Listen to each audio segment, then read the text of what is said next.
어제는 뭐 190만 명이 모였다네요. 시대에는 뭐든지 숫자입니다. 근데 문제는 우리가 숫자에 너무 취하다가 보면 망각해버린다는 거죠. 숫자의 노예가. 성경에 보면 다윗이 계수를 하죠. 그리고 징계를 받습니다. 성경을 처음 읽을 때는 그 얘기를 도대체 이해를 못합니다. 아니, 국민 수가 몇 명인지 당연히 계수를 하는 것인데 왜 그걸 계수했다고 그렇게 징벌을 하실까? 결국 결론은 뭡니까? 숫자를 의지하지 말라는 거죠. 다윗의 그 마음의 본속 뜻은 숫자에 의진하겠다는 거예요. 우리 군대 수가, 국민 수가 몇 명이니까 거기에 마음이 가는 순간 하나님에 대한 지족함이 생길 것이라는 의미죠. 그래서 우리도 지금 모든 게 숫자입니다. 교회도 숫자죠. 교회도 목사들의 나이를 따지지 않습니다. 학교 기수 몇 기, 몇 년도 졸업생 아무것도 안 따집니다. 몇 명 나오냐? 그게 서열이죠. 몇 명 나오는 게 서열입니다. 헌금이 주일에 얼마가 그치느냐가 서열인 시대를 우리는 살아갑니다. 뭐가 잘못돼도 한참 잘못된 건 틀림없는 건데 문제는 그것을 잘못됐다고 생각하지 않는 거죠. 여러분 혹여라도 우리는 여기는 그럴 분들이 없으실 것 같은데 저금 통장에 예금 통장에 예금의 숫자를 의지하고 사는 사람들이 제일 불쌍합니다. 왠지 알죠? 거기 금액이 줄어들면 줄어드는 만큼 또 그게 생기고 확 늘면 또 느는 대로 그죠 문제가 생기고 물론 늘면 되게 좋겠지만 그런 분들이 하나님을 믿을 수 있을까? 그 불가능하다고 봐야죠. 자, 오늘의 본문은 지난주에 100년이 지났습니다. 지난주에 예루살렘에 의인 한 명이 없어서 결국 바벨론에게 유다가 망했습니다. 그리고부터 60년이 흐르고 난 다음에 이제 호국으로 기환을 했죠. 그러니 그들의 지금 트라우마가 뭐죠? 망했다는 60년 동안 포로로 끌려가서 망한 나라로 살다가 다시 돌아왔다는 그 트라우마, 집단적인 트라우마. 지금 우리나라랑 똑같습니다. 우리 이제 징그럽대요. 저 뉴스 보기가. 사람들 그게 완전히 뭐가 돼가지고 완전히 그건 자기도 모르게 집단적인 트라우마에 지금 빠져 있어요. 그 빨리 끝내줬으면 좋을 것인데 끝까지 안 끝내니까 답이 없는 거죠. 집단적인 트라우마. 그러면 우리는 하는 게 딱 선택이 두 가지입니다. 하나는 하나님을 더 붙잡는 경우가 있을 것이고 아니 하나는 무슨 하나님이 있어? 하나님이 있으면 절대로 이럴 수가 없어. 두 가지인데요. 확률적으로 몇 대 몇일까요? 제가 볼 때 한 1대 9? 한 명이 하나님을 받는데 나오지 않은 9명은 하나님을 버립니다. 왜냐하면 하나님이 계시다면 이럴 수가 없는 거죠. 만약에 하나님이 진짜 대한민국을 보호하신다면 빨리 뭔가 끝내갖고 정리를 해야지 이 세계적인 격변기에 우리를 이렇게 놔둘 수 없다는 거예요. 오늘 아침 뉴스 보니까 일본이 다시 무장하기 위해서 1조 9천억을 더 투입한다네. 1조 9천억. 천문학적인 숫자에 다시 무기를 더 사서 더 강화시키겠다는 겁니다. 주변 나라들은 다 그렇게 나가고 있는데 이 나라는 이 조그만 나라가 안에서 쌈박질을 하고 전부 다 집단 트라우마에 걸려서 뭐가 어떻게 될지 모르는 심각한 지경에 처해 있다는 것입니다. 그러면 하나님의 뜻이 뭘까? 하나님의 뜻이 뭘까? 소수입니다. 그럼에도 불구하고 하나님을 믿는 그 쫓는 소수. 그들 때문에 이 나라를 지켜준다는 것이지요. 오늘 본문의 얘기도 똑같습니다. 그런 집단 트라우마에 빠져있는 그들에게 그들은 지금 하나님이 어디 계시냐? 우리는 선민이 아니다. 우리가 선민이었다면 절대로 하나님이 우리를 망하게 하실 리가 없다. 말도 안 된다. 그런 빠져있는 그들에게 제2 이사야라고도 하고요. 또는 제3 이사야라고도 합니다. 이사야서는 한 사람이 쓴 게 아니고요. 옛날에는 두 사람이 있었다 이렇게 얘기하는데 요즘은 아니다. 두 사람도 아닌 것 같다. 세 사람이다. 그래서 오늘 읽었던 본문은 65장 마지막이기 때문에 제3 이사야. 세 번째 이사야가 누군지는 모르지만 이사야라고 이름을 칭했던 누군가가 이 글을 썼을 것이다라고 봅니다. 그분의 설교입니다. 오늘 우리는 그 사람의 설교를 읽었는데 그 설교가 뭐냐 하면 황당하죠. 자, 오늘 거. 그 설교가 뭐예요, 지금? 집단 트라우마에 빠져가지고 하나님이 계신가 안 계신가 이럴 수가 없다. 우리가 60년이나 망해갖고 포로 생활하고 돌아왔는데 이거 어떡할 것이냐. 그래서 하나님은 아니다. 새로운 신을 우리가 믿자. 뭐 이렇게 나와. 이런 나라에다가 이렇게 설교한 거예요. 보라. 내가 새 하늘과 새 땅을 창조하나니 이전 것은 기억되거나 마음에 생각나지 아니할 것이라. 뭔 얘기를 하는 겁니까? 아니다. 하나님이 왜 너네와 함께 없었느냐? 하나님은 함께 계셨다. 그러면 그 증거가 뭐냐? 창조자세요. 하나님은 세상을 창조하신 분이라는 거지. 왜 창조를 잊어먹냐? 창조하신 분이 누구냐? 그분이 하나님이다. 그러니까 하나님이 안 계실 이유는 없다. 그 하나님이 우리를 위해서 새로운 땅, 새 하늘을 새로 창조할 거다. 근데 그게 기가 막히죠? 저는 이 17절이 막 기가 막힙니다. 가슴 설레일 정도. 왜냐하면요, 내가 새 하늘과 새 땅을 창조하는데 그 땅은, 그 하늘은 이전 것은 기억되거나 마음에 생각나지 아니한대요. 이게 말이 안 되잖아요. 이전 것은 전혀 생각나지 않는 곳, 마음에 기억도 안 되는 그곳을 새롭게 창조한대요. 도저히 이해가 안 갑니다. 이 뭔 말인지. 근데요, 이거 한번 이해해 보십시오. 여기 아무리 머리가 좋은 천재가 있더라도 어머니 자궁 속에 있었던 10달을 기억하는 사람은 없습니다. 우리 정준이가 되게 똑똑하거든요. 근데 정준이가 엄마 뱃속에서 10달을 기억하느냐? 못해요. 못합니다. 뭔 뜻입니까, 이 얘기가? 이전 것은 기억나지 않는데요. 그래야 맞지. 하나님의 나라가 이전 것은 절대로 생각나거나 기억나지 않아야죠. 만약에 옛 기억이 나고 옛날에 일이 기억나면 그곳에 가서 뭔 생각하겠어? 저 사람 옛날에 나한테 뭐 했는데? 그치? 또 저 사람은 나한테 어떤 해를 입혔는데? 이런 생각 갖고 그곳이 천국이 안 될 거 아니에요. 완벽하게 단절해주는 질적으로 새로운 곳이라는 것입니다. 완벽한 질적으로 새로운 곳.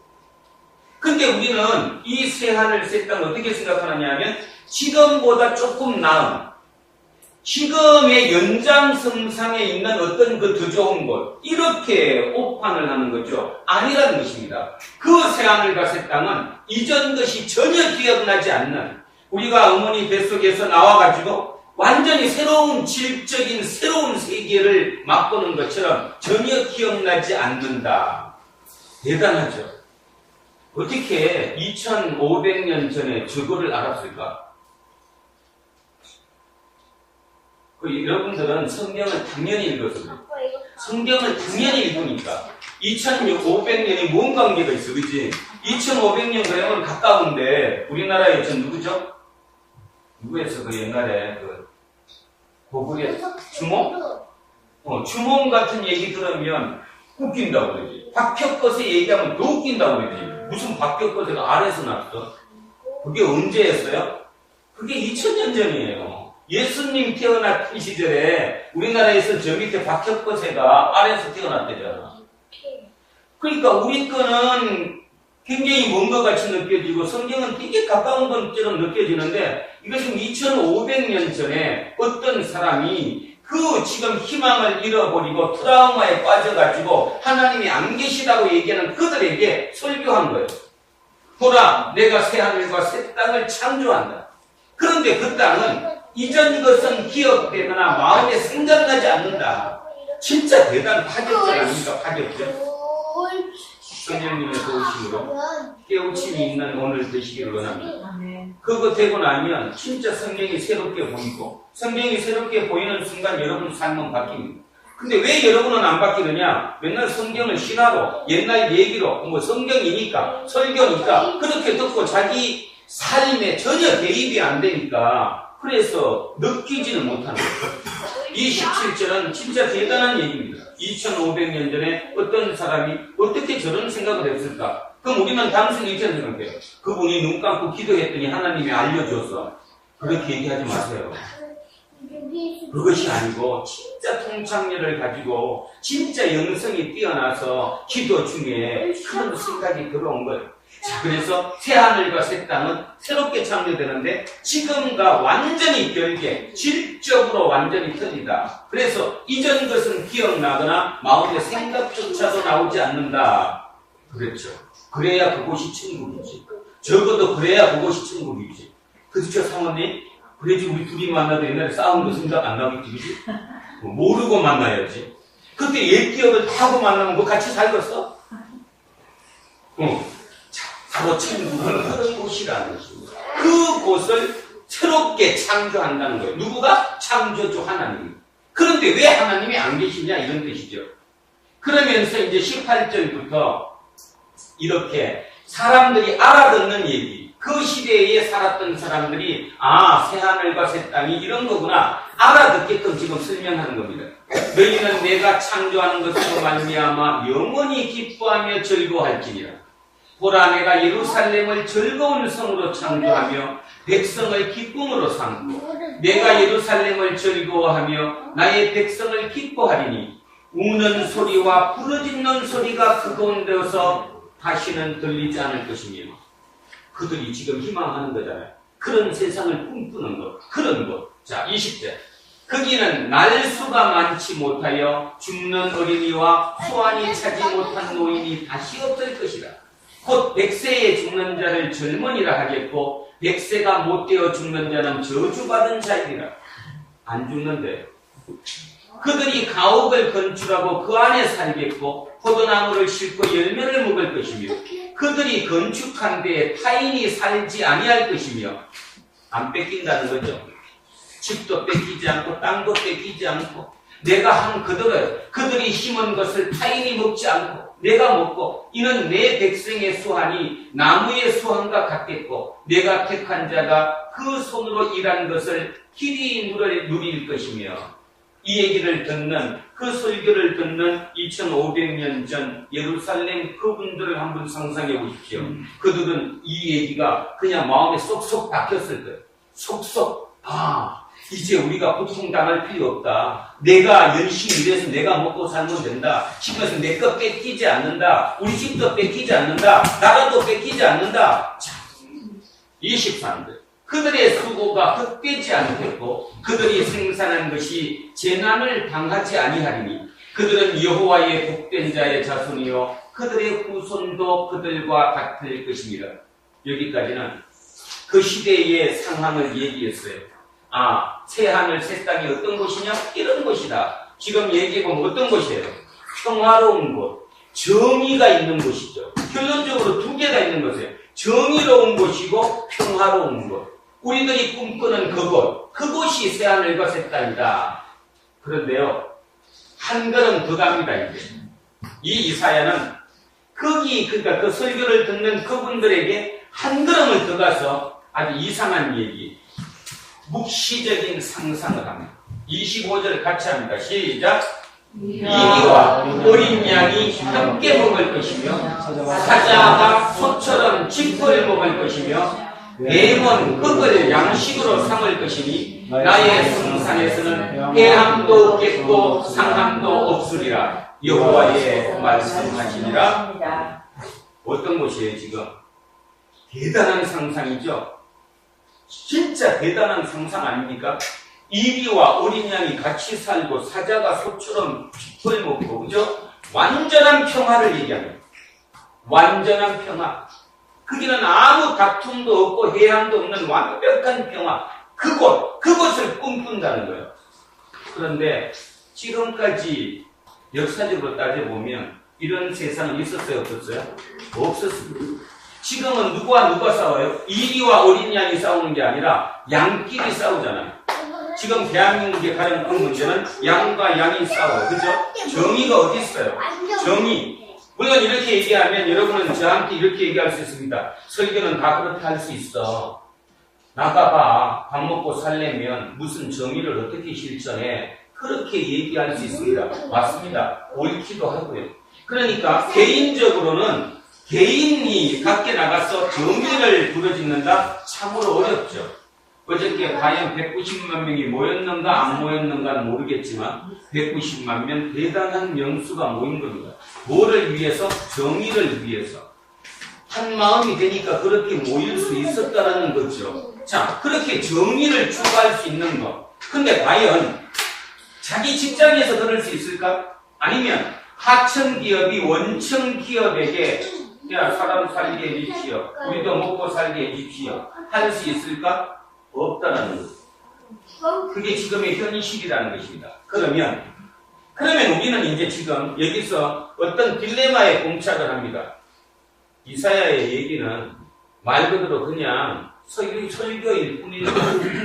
아니면 이사야가 그냥 꿈꾸는 이상가 망상가일까? 그렇게 생각하실 수 있죠. 그런데요, 지금까지 이 25절처럼 새 하늘과 새 땅, 이렇게 이리와 어린 양이 함께 묵을 것이며 이런 꿈을 꾸었던 그 누군가에 의해서 이 세상은 변화되었다는 것입니다. 대표적인 거 한번 해보면 여성이 남성과 동등해졌죠. 졌잖아요. 지금 요즘은 여자가 남자보다 더 세졌잖아요. 세월이 없어. 누군가가 그런 꿈을 꾸었으니까. 두 번째, 노예가 해방됐죠. 노예가 누군가에 의해서 해방돼서 지금은 노예가 별로 없잖아요. 그죠? 누군가가 꿈꾼 그 꿈에 의해서 이게 이루어졌다는 것입니다. 예전에 언제 한번 설교한 적이 있었는데 I have a dream. 나는 뭐가 있습니다? 꿈이 있습니다. 누구예요? 마틴 루터 킹 목사. 그분이 1963년도에 I have a dream. 나는 꿈이 있습니다. 우리의 네 자녀 4명이 피부색이 아니라 인권에 의해서 같이 살게 될 그날을 꿈꿉니다. 꿈이 이루어졌어요? 안 이루어졌어요? 이루어졌어요.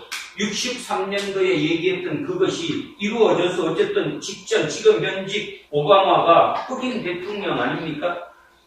꿈을 꾸면 결국 이루어진다는 거예요. 우리는 이 25절의 얘기, 이사야를 이렇게 망상가, 그죠? 꿈꾸는, 너무 꿈만 꾸는 이렇게 얘기하지만 누군가는 저 문구 중에 뭐를 잡고 세상의 정의를 위해서 결국은 부딪혀 왔기 때문에 이 세상이 조금씩이라도 변화되었다 그런 뜻입니다. 그러면 그곳이 누굴까? 그곳이 어딜까? 저렇게 할 수 있는 그곳이 교회 공동체입니다. 교회 공동체. 여러분, 인간은 어떻습니까? 성악설이라는 얘기도 하고 성선설이라고도 얘기합니다. 우리 기독교는 뭡니까?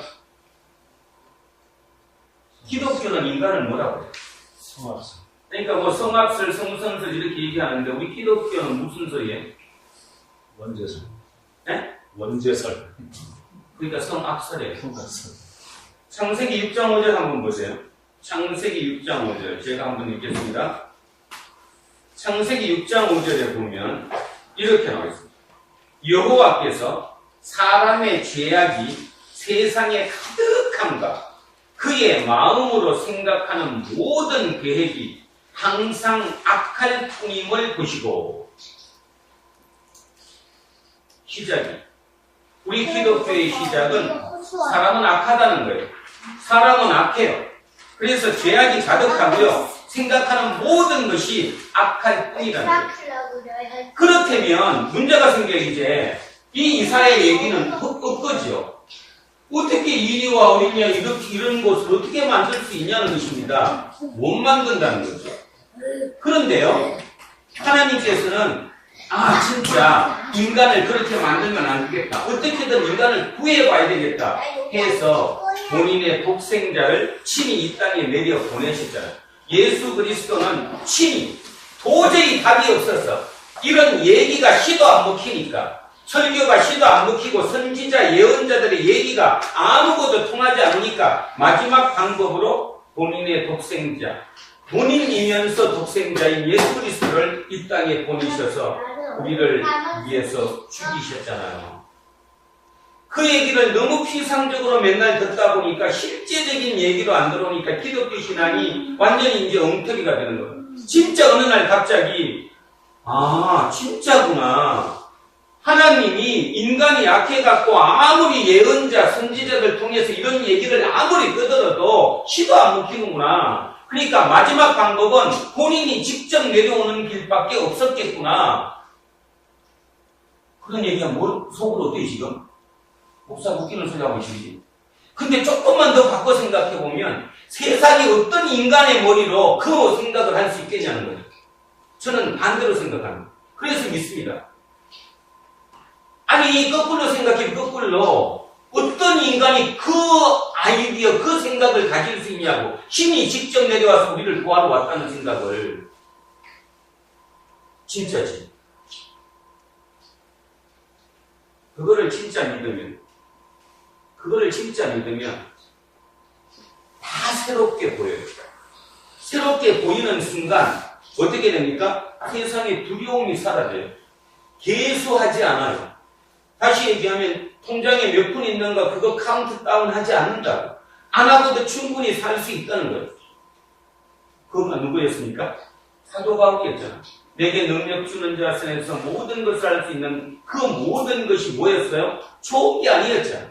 너무너무 나쁜 것이었지만 모든 것을 내가 다 감수하고 안고 갈 수 있었던 거잖아요. 그럼에도 불구하고 나는 항상 부족했었죠.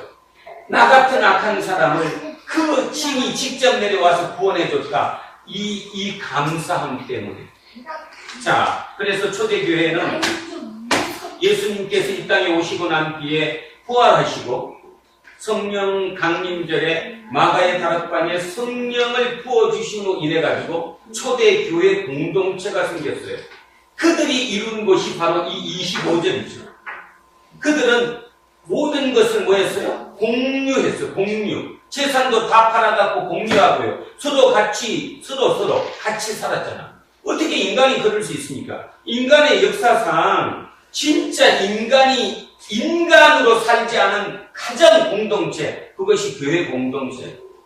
지금의 교회 공동체는 그거를 따라가자는 것인데 그것이 지금 안 되고 있으니까 날마다 문제가 된다는 거죠. 교회 공동체. 그럼 공동체가 어떻게 가능할까? 초대교회처럼 왜 자기의 재산을 내 거라고 얘기하지 않고 서로 공유하며 같은 살 수 있었을까? 왜냐하면 진짜였으니까. 새하늘과 새 땅에 우리는 갈 수 있는 거니까. 그것을 목표로 삼았으니까. 그곳이니까. 그래서 우리는 그게 가능했다. 그런 뜻입니다. 오늘 이렇게 마무리하겠습니다. 여러분은 우리의 문제는 뭐냐 하면 기준이 나예요. 나를 기준으로 아무리 이 성경 아니라 뭘 갖다 대입해도 내가 기준이 되는 순간은 답이 안 나옵니다. 질적인 변화가 안 일어난다 이런 뜻이죠. 그러나 만약에 진짜 신앙이 성숙해졌다 그러면 기준이 내가 아니라 하나님 기준이에요. 신이 얼마나 답답하셨으면 나를 구원하기 위해서 직접 이 땅에 오셨을까로 내가 신께로 들어가 버리면 하나님께로 들어가 버리면 예수 그리스도로 내가 들어가 버리면 그때부터 모든 게 완벽하게 바뀔 수 있는 거죠. 그게 안 되는 순간은 끝없이 이것은 그냥 종교일 뿐이에요. 종교 행위를 왜 합니까? 우리 어떤 이처럼 30살 먹은 저런 친구들 얘기해보면 종교지. 종교는 뭐예요? 종교는 기브 앤 테이크예요. 내가 100을 드리고 신의 도움으로 120을 얻고자 하는 거, 그게 종교행위예요. 그래서 종교행위를 얼마나 그럴듯하게 하는지 몰라. 그저 막 뜨겁잖아요. 뭐 할렐루야 아멘 해가면서 막 뜨겁죠. 종교행위잖아요. 기브 앤 테이크잖아요. 나는 100을 드릴 테니까 조금 플러스 알파 해갖고 120 주십시오. 기독교는 그런 의미에서 종교가 아닙니다. 기독교는 뭡니까? 기브 앤 테이크가 아니라 기브 앤 기브. 주고 또 주라. 왜냐면 네 거 아니니까. 기브 앤 기브. 이게 기독교예요. 그래서 기독교는 종교가 아니에요. 기브 앤 테이크라고 얘기하는, 내가 얼마를 드렸으니까 당신도 나한테 얼마를 달라고 하는, 최순실이가 몇백만 원씩 갖다 주고 특혜 때문에 맨날 뭐 해달라고, 돈 벌게 해달라고. 그 주제목이 돈이었다며 돈. 그 수천억, 3천억 가졌다고 그러는데 왜 모자랄까? 3천억 가진 사람도 더 달라고 거기 가서 500만 원, 1000만 원씩 주고 그렇다잖아요. 그게 종교행위예요. 종교행위. 그러면 최순실만 그렇다느냐? 아니, 지금 교회에서도 엄청나게 많이 하죠. 뭐 엄청나게 많은 게 아니라 기독교 자체가 지금 이미 교회가 다시 기부에 페이커예요. 뭐 열심히 하면 내가 얼마를 드렸으니까 당신은 나한테 얼마를 드렸어. 아니라는 거예요. 예수 그리스도가 성령을 우리에게 줘갖고 한 게 교회 공동체의 초대 교회의 교회 공동체. 그 교회 공동체의 성령의 역사는 뭐였어요? 물론 사람을 고치기도 하고 안전병이가 일었을 때 있지만 그것이 주 목적이 아니라 마음이 변한 거잖아요. 마음이. 뭘로? 니꺼 내꺼 없는 걸로. 같이 살자는 것으로.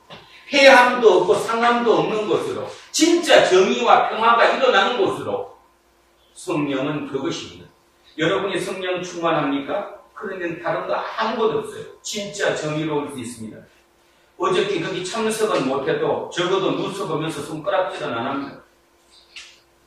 손가락질은 안 했죠.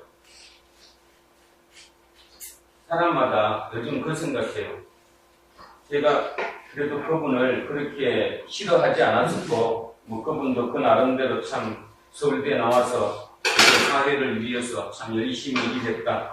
그래도 대한민국 사회에 뭔가 정의로운 실천을 위해서 한 일을 했다라고 생각하는 분이 계셨습니다. 그래서 속으로 참 좋아했었고, 또 예전에 오셨던 경호병 교수님 동기고, 또 그 사모님이었던 윤 목사님의 대학교 같은 동아리에 같이 활동했던 분이라서 참 마음적으로 가까웠던 분, 서경석 목사님. 요즘 그분은 뭐 하십니까? 박근혜 하야 반대 운동의 반대쪽의 집회를 지금 하고 있습니다. 매일 일주일에 한 번 내지 두 번 메일이 오죠. 서경석 목사에게 돈 좀 대달라. 1억 9천 모였답니다. 다음번 집회를 위해서. 요즘은 그 생각이 듭니다.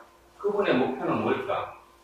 똑같은 사회운동을 했고 진짜 시민 정의를 위해서 대한민국 사회에 미친 영향이 상당한 목사가 왜 박근혜 하야를 저렇게 모든 국민들의 아홉이면 아홉이 해야 된다고 생각하는, 그리고 통상 상식을 가졌다면 말이 안 되는 저것을 왜 결사적으로 막으려고 그렇게 반대 투쟁 운동을 하실까? 뭐 답은 저도 못 구했습니다. 아, 사람마다 생각하는 게 틀릴 수는 있겠구나 하면서 한편으로는 여러분 아실는지 모르겠지만 서경석 목사의 할아버지가 우리나라 최초의 세례교인입니다. 그리고 서경석 목사의 삼촌이 우리나라 최초의 목사입니다. 서경조 목사. 여러분 들었던 소래교회 들어보셨죠? 최초의 교회라는 소래교회가 바로 서경석 목사님 할아버지 집에서 시작되었습니다. 다시 얘기하면 대한민국의 개신교는 어찌 보면 원뿌리가 서경석 목사 할아버지부터 출발했습니다. 사람의 보는 시각이라고 하는 것. 시각이라고 하는 건 자기 나름의 어떤 고집이 있고 자기의 그건 있겠죠. 대세냐 아니냐. 뭐 그분이 어떻게 평가될지 나도 모르지만 지금 하시는 일 보면 너무 반대쪽으로 너무 강하게 나가는 거 아닌가 그런 생각도 합니다. 결론적으로 다시 얘기하면 정의, 평화, 정의와 평화는 무조건 답입니다. 그런 면에서 지금 서경석 목사는 잘못하고 있는 거죠. 왜냐하면 그분의 얘기는 뭐냐? 힘을 키워서 붙어야 된다. 무슨 정의냐? 힘에는 힘이다. 북이 핵을 가지고 있다? 남쪽도 핵 가져야 한다. 이게 그분의 논지예요, 논지. 그런 면에서 성경하고는 안 맞는다는 거죠.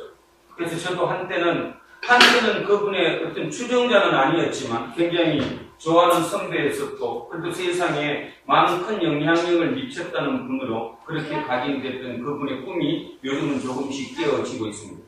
다시 한번 부탁드리는데, 세상이 이렇게 된 거의 결론적인 핵심은 제 결론은 교회 공동체가 깨졌기 때문이에요. 교회 공동체, 25절 같이 이런 교회 공동체가 진짜 곳곳에 한 50개만 있더라도 절대로 이렇게 되지 않습니다. 절대로 안 됩니다. 절대. 이거 뭐 절대적인 겁니다. 성경이 얘기하는 의인 한 명, 그 한 명이 교회 공동체 하나인지도 몰라요. 근데 그게 안 되고 있는 상황이니까. 그래서 우리 오늘 다른 거 다 필요 없습니다. 여러분 머릿속에 있는 하나님이 누구인가 재정립하셔야 합니다. 여러분이 하나님이 누구십니까? 여러분이 하나님은 여러분이 100을 기부했을 때 120을 주시는 기브앤테이크의 하나님이십니까? 아니면 하나님이 새하늘과 새 땅을 창조해 놓으시고 그곳은 이전 것이 기억나지 않게 만드는 그곳으로 우리를 데리고 가시기 위해서 본인이 친히 육의 몸을 입고 이 땅에 오셔서 우리를 구원하신 구원자이신가? 그렇다면 그 구원자가 우리를 왜 구해냈을까? 100 줬을 때 120 주기 위해서 우리를 구원했을까? 아니에요. 세상을 이렇게 만들기 위해서 정의와 평화 이곳을 만들기 위해서 어차피 인간은 악하니까 다는 못 만들더라도 바다의 소금은 염도가 3.5%. 염도가 3.5%. 그래서 바닷물은 안 썩어요. 지금 대한민국이 썩은 이유는 염도가 3.0 이하로 떨어졌다는 거지. 염도, 우리가 소금인데 우리의 소금의 염도가 떨어져서 이 땅이 이렇게 됐다는 사실을 명심하시기 바랍니다. 이 땅에 목숨 걸지 않으시길 바라고 저 땅, 저 새하늘과 새 땅이 확실히 있음을 믿으시고 그래도 못 믿어지면 성령을 구하세요. 성령님 믿게 해주십시오. 그게 믿게 해주는 순간 여러분 모든 것은 해결될 수 있지만 이게 믿어지지 않는 데는 그냥 종교 행위일 뿐입니다. 그 종교 행위뿐이면 여러분은 여기 오시면 안 돼요. 저 사랑의 교회. 사랑의 교회 지난주에 그렇게 세상으로 욕을 얻어먹어도 새신자 집회했대네요. 그랬더니 뭐 2,900여 명이 새신자로 영접했대요. 거기 가시라고. 우리는 언제 2,000명 될까? 꿈도 안 꾸겠지만 그 새신자가 뭐 때문에 새신자가 됐을까에 대해서 깊이 생각해 보셔야 된다. 다시 얘기합니다. 종교 행위를 위해서 우리는 예수를 믿지 않습니다. 브란노 교회는 종교 행위를 위해 기브앤테이크를 위해 내가 100을 줬는데 하나님께서 불쌍히 여기사 플러스 20을 더 주시는 120을 받기 위해 이 자리에 모인 것이 아니라 하나님이 주시는 복, 가난한 자의 복, 애통하는 자의 복, 그저 마음이 청결한 자의 복, 그냥 마음이 찢어지는 그들의 복, 그 복을 그래도 한 번쯤은 받기 위해서 이 자리에 모였었음을, 그래서 우리는 친히 저 새하늘과 새 땅에 하나님이 손잡고 올라갈 수 있을 것이라는 그 확신으로 살아간다는 사실을 잊지 않는 저와 여러분 되시기를 주의 이름으로 축원합니다. 기도하겠습니다. 하나님, 세상이 너무 부패했습니다. 뭐 사악할 정도가 아닙니다. 뭐 어떻게 표현하지 못할 정도로 갈 때까지 다 갔습니다. 그 답은 결국 교회 공동체의 문제라고 생각합니다. 하나님께서 이 땅에 친히 육의 몸으로 오셔서 도저히 방법이 없어서 우리를 구원하시려고 이 땅에 오셨던 그 사실조차도 이제는 저 멀리 있는 신화적인 얘기로 치부하고만, 그래서 날마다 아직도 다른 종교의 모든 행위처럼 종교 행위에 몰입하고 있는 우리. 근데 그 종교 행위에 몰입하는 그 모습이 얼마나 거룩하고 얼마나 멋져 보이는지 모든 사람들이 그런 사람을 믿음 좋다라고 얘기하고 그들을 모방하고 그들을 따라가는 이 사회 속에서 이 세상이 병들고 썩었음을 우리는 깨닫게 되었습니다. 다른 어느 쪽보다 그 깨달음만으로도 우리는 축복받은 사람인 줄 믿습니다.